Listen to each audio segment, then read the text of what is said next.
Sa huling gabi ng lamay para kay DILG Secretary Jessie Robredo, walang patid ang pagbibigay-pugay sa kanya. Mula sa mga nakasama ng kalihim sa gobyerno hanggang sa kanyang mga kababayan sa Naga City, naging madamdami naman ang eulogy ng isa sa kanyang mga anak. May report si Joseph Morong. Sabado ng gabi sa huling gabi ng burol sa Malacanang nagmistulang konsyerto ang parangal kay yumaong Secretary Jessie Robredo.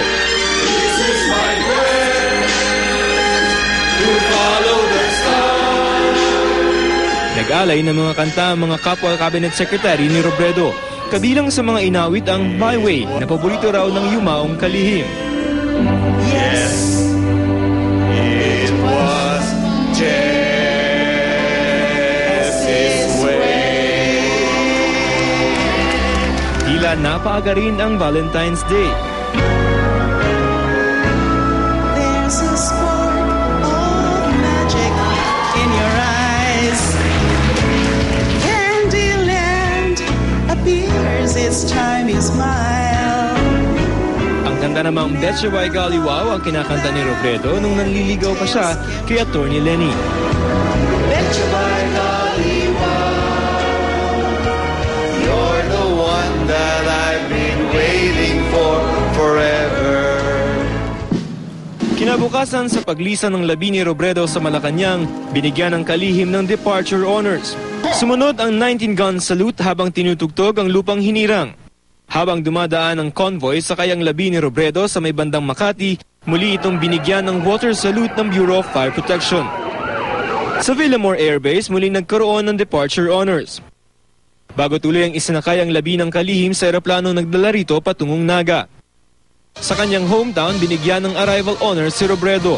Sa People's Hall ng Naga City Hall, idiniretso ang labi ng kalihim. Walang patid ang pila ng mga kapwa niya na genyo. Mapabata, matanda, mula man sa magkakaibang antas sa lipunan. You just call out my name, and you know wherever I am. Sa necrological mass, kinantahan ng yumaong kalihim ng kanyang mga kaibigan. Ang mga anak ni Robredo naging emosyonal. I'll be on your side to comfort you. My love will see you through. Nagsalita rin ang pangalawang anak ni Robredo na si Patricia. Tapos, kasi bago kami mag-igdi, tinext ko man si Papa. Sabi ko sa iya, Pa, kung feeling mo, iiyak na ako, please, kilitiin mo ako. Kasi ayoko magpakita na umiiyak sa inyo. Si Julian man po, may istorya ako sa Indo. Sana mga ritman ka muta. Medyo sad ang atmosphere ganyan. So sana man mga rit ka mo. Si Julian po, kung aram nindo, si pinakabunso kong tugang, gustuhon kayan mag-artista. Pirang oras pagkatapos mi maaraman na mayo na nga ni si Papa, ano ang hinapot niya kay Mama?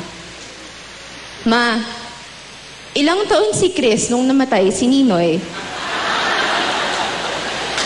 Baka kaya pwede man siya maging sarong Chris Aquino pag nakula niya. Promise pa. Di kami ma-boyfriend ni ate tapos ni Jill. Kung daisin da kasing pogi o kasing buot mo. Muli rin nagpaabot si Patricia ng pasasalamat sa mga taong nagmahal sa kanilang ama. Dipisilon pumawaran ning ama. Makamundo isipo na mapadagos ang buhay mi na mayo siya. Pero aram ko ngunya na dailang kami ang nawaran. Na daimi kaipuhan magsolo para malampasan ini. Nakakataba po ng puso pag nakahiling ako ng mga naghihibi, nagsasaludo, asin nagpapangadji para kay Papa. Demi po hinuna na arog ka ni kadakol ang mga taong nagsusuporta, asin nagpapadangat sa Papa mi. Papa, maybe you were ready to die, but you weren't ready to lose you. Although I don't understand why you had to leave so soon, I'm still very grateful to have been raised and to have been loved by you. Mula sa Naga City Hall, inilipat kaninang umaga ang labi ni Robredo sa Peña Francia Basilica Minore. Pero bago dalhin sa simbahan, inilibot muna ito sa lungsod, sakay ng truck na puno ng mga dilaw ng bulaklak at may 4 na honor guards. Sinalubong din ng water salute ang labi ni Robredo. Ang mga Nagueño nagtipon-tipon at nag-abang, suot ang dilaw na t-shirt na may larawan ng namayapang kalihim. Halos kapareho ng dinadaan ang prosesyon ang ruta ng translasyon tuwing pista ng Peña Francia.